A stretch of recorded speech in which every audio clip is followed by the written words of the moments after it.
الحمد لله الذي أرسل رسوله بالهدى ودين الحق ليظهره على دين كله وكفى بالله شهيدا وأشهد أن لا إله إلا الله وحده لا شريك له إقرارا به وتوحيدا وصلى الله على نبينا وسلم تسليما مزيدا أما بعد يقول الله سبحانه وتعالى في كتابه الكريم في شأن قصة نبينا آدم عليه السلام ويا آدم اسكن أنت وزوجك الجنة فكلا منها حيث شئتما ولا تقربا هذه الشجرة فتكونا من الظالمين فوسوس لهما الشيطان يبدي لهما ما ولي عنهما من سوءاتهما فقال ما نهاكما ربكما عن هذه الشجرة إلا أن تكونا ملكين وتكونا من الخالدين. Dans le sens où Allah dit à propos de notre père Adam, lorsqu'il l'a averti en lui disant ô Adam, habite toi ainsi que ton épouse le Jannah et mangez tout ce que vous voulez sans vous approcher de cet arbre, car vous serez du nombre des injustes. Et de là, Shaitan est venu leur insuffler des mauvaises pensées, des mauvaises suggestions, en leur disant, ou cela dans le but de leur faire apparaître leur nudité. Et il leur dit que votre Seigneur ne vous a interdit cet arbre qu'afin que vous ne soyez pas du nombre des éternels ou que vous soyez du nombre des anges. فقاسمهما إني لكما لمن الناصحين فدلاهما بغرور. Et donc de là, il s'est mis à jurer qu'il est pour eux un conseiller sincère. Et il s'est mis à les induire en erreur. Et de là, ils ont regretté leur acte. Ils ont demandé à Allah Azza wa Jal de leur pardonner et de leur faire miséricorde, sans quoi ils seraient du nombre des perdants. Et dans le Coran, Allah nous dit également Inna shaytana lakum adu فاتخذوا عدوا إنما يدعو حزبه ليكونوا من أصحاب السعير. Que certes, Shaitan est pour vous un ennemi. Prenez-le donc en ennemi. Il ne fait qu'appeler ses partisans pour qu'ils soient des gens de la fournaise. Et son parti inclut qu'il a avec lui des adeptes et qu'il a avec lui des membres qui le suivent et qui suivent ses enseignements pour pouvoir égarer les gens, qui prennent son procédé pour appeler les gens, qui est de leur prodiguer un faux conseil en guise de les égarer et de se faire passer pour une personne véridique et sincère et de bonne intention. Cette muqaddima, cette introduction, en vue d'avertir la Ummah d'individus qui font partie justement du hizb de Shaitan, de son parti, qui utilisent son procédé au nom du conseil, au nom des directives et au nom de la religion même, pour que les gens s'égarent et se perdent et suivent ses traces à lui-même. Et parmi ces individus, aujourd'hui, il y a cet homme que l'on nomme Ismaïl Mounir. Ismaïl Mounir, qui est une personne qui en réalité depuis longtemps fait un sale travail, et cela au nom de l'islam. Le problème, c'est que moi, concernant moi au Yémen, ma connexion elle est faible, et avec mes nombreuses occupations, je ne peux pas me pencher sur les cas de tout le monde aller chercher et regarder, écouter ce que ces gens-là ils disent. Je me contente souvent de ce que les frères m'envoient. Et de là, des frères m'ont envoyé certains audios le concernant. Donc, j'ai pris biiznillah, musta'inan bih, la décision de réfuter certaines de ces paroles et de ces égarements. Certains, car ils sont trop nombreux. Ils sont trop nombreux et nous n'avons pas le temps à chaque fois de devoir nous arrêter à chaque individu et apprendre mot par mot ce qu'il dit, et ils sont trop nombreux ces gens-là et donc ça à faire de leur vie. Et également il incombe aux croyants également d'être sincères eux-mêmes, de faire preuve de clairvoyance et d'apprendre leur religion pour ne pas justement se faire duper par ce genre d'individus. Car ces gens-là ont pour cible principale les gens ignorants et également qui sont très laxistes, faut le dire, dans leur religion, très laxistes, et qui ont un penchant pour le plaisir et pour la facilité. Là où il n'y a pas de facilité, au lieu de faire preuve de fermeté. Le Nabi sallallahu alayhi wa sallam avait été interrogé par Huzayfa ibn al-Yaman à propos des fitanes à venir, des troubles à venir. Et le Nabi sallallahu alayhi wa sallam, dans ce hadith, l'a informé, il lui a dit "Satakun yani du'at ala abwab al-jahannam.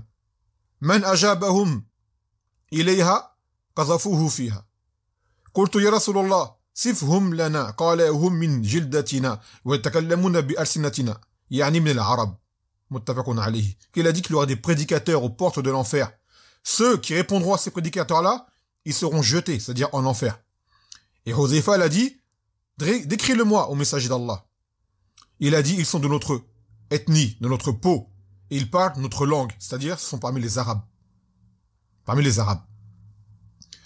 Et parmi ces gens-là, aujourd'hui, on voit ce Ismaël Mounir, qui en réalité est une personne qui est extrêmement ignorante. Mais le problème, c'est qu'il a une forte influence sur pas mal de gens, avec son éloquence, et ses procédés basés sur une forme de marketing.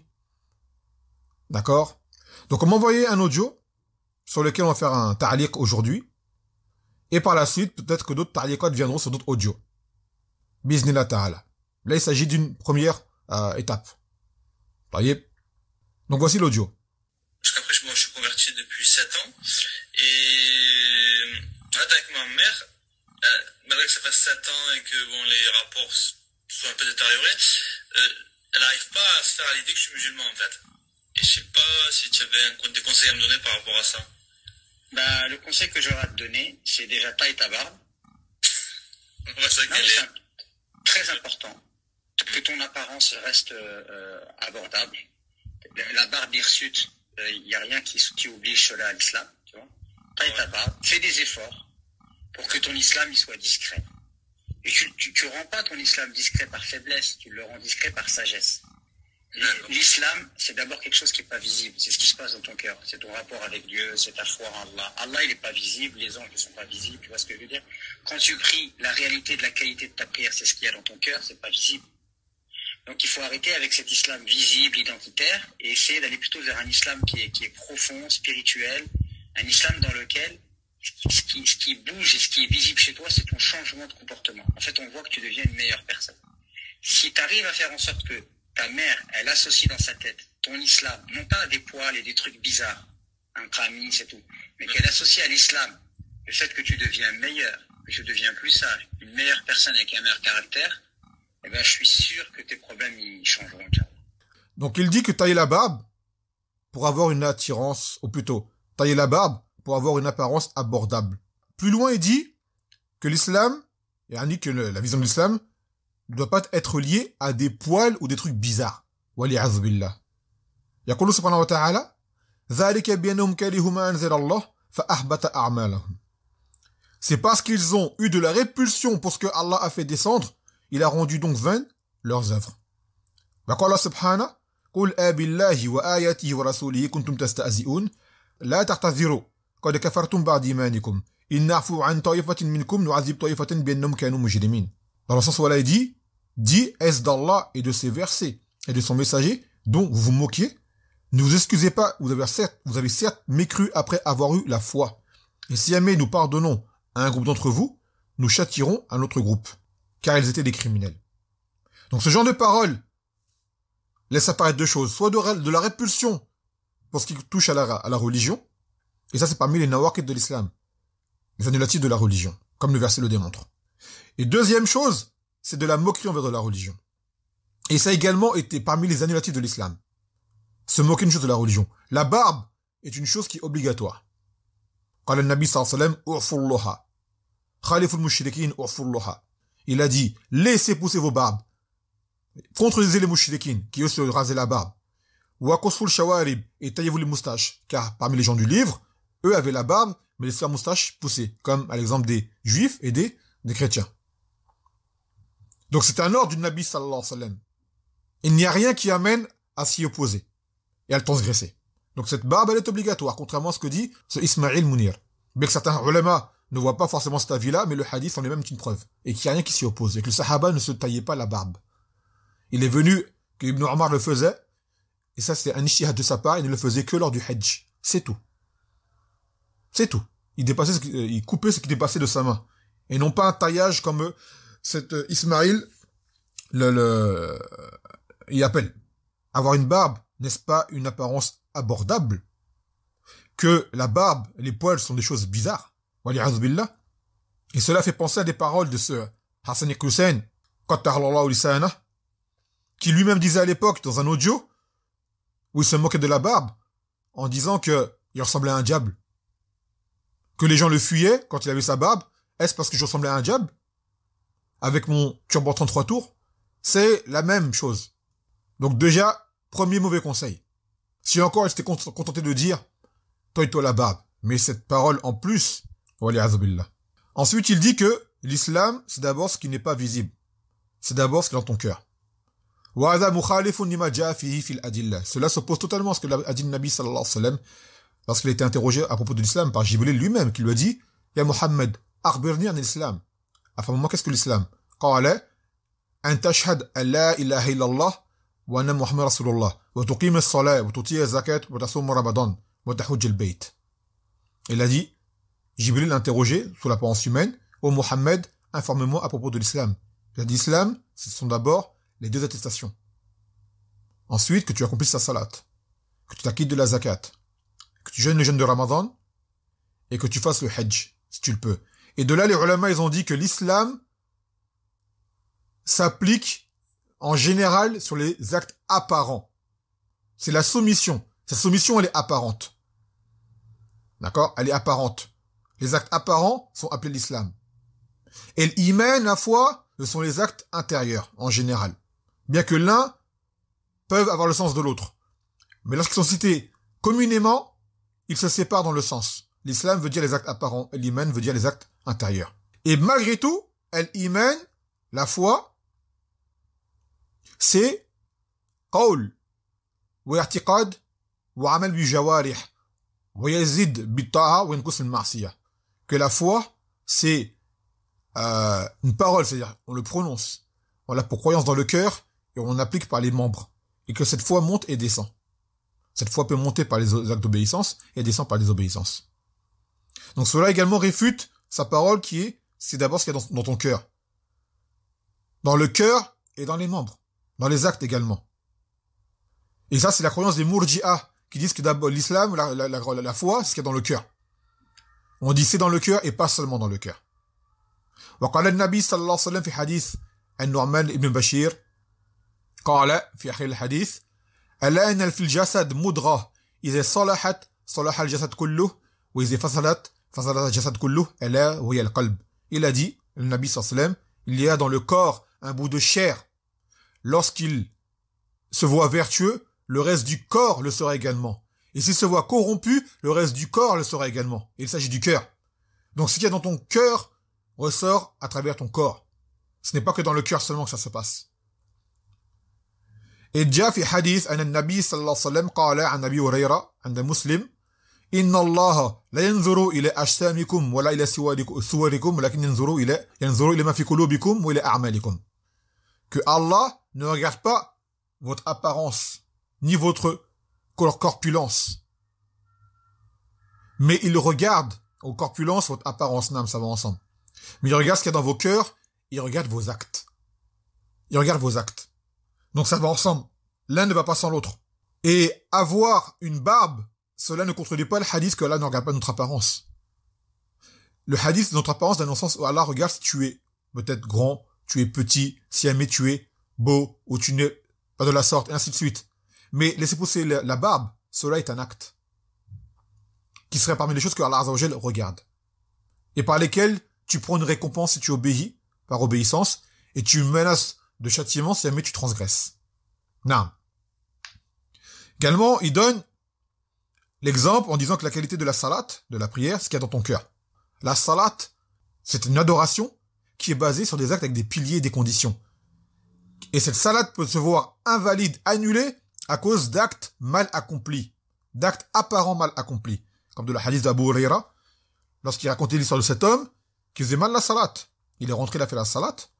Après, il est parti passer le salam au Nabi sallallahu alayhi wa sallam, et il lui a dit, Irji' wa salli, fa innaka lam tusalli. Il lui a dit, retourne et refais la salat, car tu as mal fait la salat. Tu n'as pas fait la salat, plutôt, il lui a dit. Tu n'as pas fait la salat. Donc l'homme a recommencé, comme il a fait la première fois. Puis il s'est rendu auprès du Nabi sallallahu alayhi wa sallam. Le Nabi sallallahu alayhi wa sallam lui a dit, Irji' wa salli, fa innaka lam tusalli. Il lui a dit, retourne et fais la salat, car tu n'as pas fait la salat. Taïeb, tu n'as pas fait la salat. Et l'homme a recommencé. Et ensuite, il lui a dit, le Nabi sallallahu alayhi wa sallam, Irji' fa salli, fa innaka lam tusalli. Retourne et refais la salat, car tu n'as pas fait la salat. Et là, l'homme lui a dit, Wallazi ba'athaka bil haqq, allimni fala ursinu ghayraha. Il a dit, par celui qui t'a envoyé avec la vérité, enseigne-moi, car je ne sais pas la faire autrement. Et de là, le Nabi sallam lui a enseigné les piliers de la salat. Par le qiyam, le fait de rester debout, de rester la fatiha, de bien faire l'inclinaison, comme il se doit, et de bien remonter avec quiétude, et de bien se prosterner, et de bien s'asseoir avec quiétude. C'est-à-dire prendre le temps de faire les choses. Le Nabi sallam n'a pas regardé ce qui est dans son cœur pour savoir que la salat elle était invalide, mais il a regardé ses actes apparents pour dire qu'elle était invalide. Donc cette salat-là, ce qu'il y a dans le cœur, la quiétude, naam, mais également les actes qui vont avec. Ça va avec. Et ensuite il dit que, en comparant que Allah n'est pas visible et ses anges également ne sont pas visibles. Cela n'a aucun rapport avec le sujet. Allah n'est pas visible car notre vision ne saurait supporter sa vision. Et bien qu'il est visible, en réalité, Allah Azza wa Jal est visible, mais ne veut pas qu'on le voie, car il n'est pas dans sa création d'une part, et il accordera cette vision aux croyants pieux au paradis. Ça, c'est une chose. Et le fait de dire que les anges ne sont pas visibles, ça n'a aucun rapport, car Allah Azza wa Jal n'a pas demandé de ressembler aux anges, ni de les suivre. Mais nous envoyait Mohammed sallallahu alayhi wa sallam, qui lui était visible, était présent. Et ces paroles restent jusqu'à ce jour, elles sont toujours présentes pour qu'on sache comment agir. Selon les actes apparents également. Iblis également, on ne voit pas Iblis. Et pourtant, on a des actes et des paroles à faire pour ne pas lui ressembler, justement. Titre d'exemple, pourquoi moi je parle à main droite? Quand le Nabi sallam, Kulu bil yamin, faina Iblis yakul bishimal. Mangez de la main droite, car Iblis, shaitan, mange de la main gauche. Faut pas lui ressembler. On ne le voit pas pourtant. Donc c'est quoi le rapport? Il n'y a aucun rapport avec cela. Et quand il dit que l'islam doit être discret par sagesse et non pas par faiblesse, ce à quoi il appelle, c'est de la faiblesse. Il y a juste à le voir, lui, ce Ismaïl Mounir. Il est né musulman, parce qu'il est marocain. Apparemment, il vit au Maroc, aux dernières nouvelles, il n'est plus en France. Et malgré cela, il n'arrive pas à appliquer l'islam. Est-ce par discrétion? Quelle discrétion faut avoir au Maroc sur un pays d'islam? Il y a plein de frères qui sont sur la sunna au Maroc, machallah, ils ont aucun problème. Donc ça prouve bien que cela, c'est pas une sagesse. C'est de la pure faiblesse. Mais ça, c'est la manière des munafiqin, comme il s'y prend. Car comme lui, il est faible, donc il appelle les gens à être faibles comme lui. Comme Iblis était voué à la perte, il appelle les gens à vouer à la perte comme lui. Sans compter également que cet homme-là se sert de la religion pour vivre. Donc, il faut avoir le plus de clients possible. Il faut attirer la clientèle, avoir un bon marketing. Donc, rendre les choses faciles et attirantes. Et ça, on en reparlera dans d'autres audios, bismillah ta'ala. Il dit que si jamais tu arrives à faire en sorte que ta mère, elle associe dans sa tête ton islam, non pas, comme il a dit, à des poils, des trucs bizarres, wala'uz billah, mais qu'elle associe l'islam à ce que le fait que tu deviennes meilleur et plus sage, une meilleure personne, alors je suis sûr que tes problèmes changeront. Donc ça veut dire quoi, ça? C'est-à-dire que, en fait, il t'appelle à désobéir pour que ta mère puisse accepter ton islam. Subhanallah. Donc, d'après son raisonnement, Ibrahim, alayhi salam, n'a pas su être une meilleure personne avec son père. قال أبوه كما قال تعالى قال راغب أنت عن أهليتي يا إبراهيم لئن لم تنتهي لأرجمنك واهجرني مليا. Elle a dit son père à Ibrahim: Ô Ibrahim, aurais-tu donc du dédain pour mes divinités? Si tu ne cesses pas, certes je te lapiderai. Éloigne-toi de moi pour bien longtemps. Ibrahim n'a pas su appeler son père à l'islam. Il n'a pas su montrer qu'il était une bonne personne. Est-ce que ses relations avec son père sont améliorées pour autant? Non. Pourquoi? Car Allah a scellé le cœur du père d'Ibrahim. Là. Donc cela n'a rien à voir. D'ailleurs, car cet homme-là vous fait croire qu'il faut faire des concessions, des compromis en religion pour plaire aux gens. Chose qui est complètement contraire à la religion. Waddou lautudehinu fayudehinoun. Ils aimeraient que bien que tu transiges avec eux, afin qu'ils transigent avec toi. Donc ça, c'est le shan des koufars. Ils veulent du donnant-donnant. Wa qala subhanahu wa ta'ala fala tuti' al-mukaththibin, et n'obéis pas à ceux qui crient au mensonge. Allah Azza wa Jalla n'a bien dit qu'on ne doit pas obéir à ces gens-là. C'est-à-dire que tu dois obéir à Allah Azza wa Jalla seul. Wa ja'a an Aisha radhiyallahu anha anha qalat qala an-nabiy sallallahu alayhi wa sallam man iltamasa ridha Allah bi sakhati an-nas radiyallahu anhu wa arda anhu an-nas. Wa man iltamasa ridha an-nas bi sakhati Allah sakhata Allah alayhi wa askhata alayhi an-nas. Le Nabi sallallahu alayhi wa sallam, il a bien dit, celui qui cherche l'agrément d'Allah en mécontentant les gens, alors Allah l'agréera et rendra les gens contents de lui. Quant à celui qui cherche l'agrément des gens avec le mécontentement d'Allah Azza wa Jal, alors il aura le mécontentement d'Allah et celui des gens également par la suite. Et Cheikh Ben Baz, rahimahullah ta'ala, par rapport à ce hadith, il explique bien. وَلْيَحْذَرْ أَنْ يُلْتَمَسْ رِضَاءَ النَّاسِ بِسَخَطِ اللَّهِ وَيَحْذَرْ الْمُؤْمِنَ أَنْ يُرْضِيَ النَّاسِ بِسَخَطِ اللَّهِ. Donc il a dit, Cheikh Ben Baz, que les gens prennent garde justement d'agir de la sorte, de vouloir plaire aux gens en déplaisant à Allah Azza wa Jal. Car Allah fera que les gens, finalement, seront quand même mécontents de lui. Et regardez l'exemple qu'il donne. Il dit par la suite, وَإِنْ أَبُوكَ يَقُولْ لَكَ إِحْلِقْ لِحْيَتَكَ تقول يا أبي هذا لا يجوز الرسول صلى الله عليه وسلم نهانا عن هذا الفعل. Regardez l'exemple qu'il dit. Par exemple, ton père t'appelle à te raser la barbe. Pur exemple qu'il donne en concordance avec le sujet. Ton père t'appelle à te raser la barbe. Tu dois dire non mon père. Je n'ai pas le droit de le faire. Car le messager d'Allah alayhi salatu wassalam l'a interdit. Mais lui, Ismaïl te dit taille ta barbe, ce sera mieux pour plaire à ta mère. Wali'adhu billah. Donc ce qui est demandé justement, c'est de rester sur la droiture. N'en déplaise aux gens. Quand le Nabi sallallahu alayhi wa sallam, qul amantu billah thumma istaqim. Le Nabi sallallahu alayhi wa sallam lui a dit, dis j'ai cru en Allah et tiens-toi sur la droiture. Donc ce n'est pas que dans le cœur et ce n'est pas que une chose discrète. Qala thumma istaqim. Tiens-toi sur la droiture. C'est-à-dire obéis autant que tu peux et évite de désobéir autant que tu peux. Et ne regarde pas ce que les gens vont te dire ou vont faire ou chercher à leur plaire. Celui à qui on doit plaire, c'est Allah subhanahu wa ta'ala. Contrairement à ce à quoi appelle ce Ismaïl Mounir. Donc la façon de pouvoir éviter ce genre justement de situation qui amène à se faire entraîner par ce genre de prédicateur, c'est comme il a dit Iblis, illa ibadaka minhum al-mukhlasin. Il n'aura aucune emprise sur les serviteurs d'Allah Azza wa Jal qui sont sincères. Première chose, adorer Allah Azza wa Jal, être parmi ses serviteurs, concrètement. Et deuxième chose, être sincère. Être sincère. Et franchement, quand on écoute ce Mounir Ismaïl, ou ce Ismaïl Mounir, et qu'on lit le Coran, il est difficile de croire qu'on n'arrive pas à se rendre compte qu'il appelle au mal. Donc il faut que les gens également ils craignent Allah Azza wa Jal, à savoir qui ils interrogent et vers qui ils se dirigent pour pouvoir trouver des solutions dans leur religion. Non. فهذا الذي نقول اليوم في هذا المقطع. On se contentera de cela aujourd'hui dans ce maqta'. Et Inch'Allah, d'autres viendront par la suite, bi'idhnillah ta'ala. Et à savoir que là, ce que j'ai dit là, ce n'est pas forcément ce qu'il y a de pire. Cet homme-là a dit qu'il y a des choses bien plus graves que celle-ci. Mais là, je me base sur le premier audio qu'on m'a envoyé. Non. Faïla huna, walhamdulillah rabbil alamin.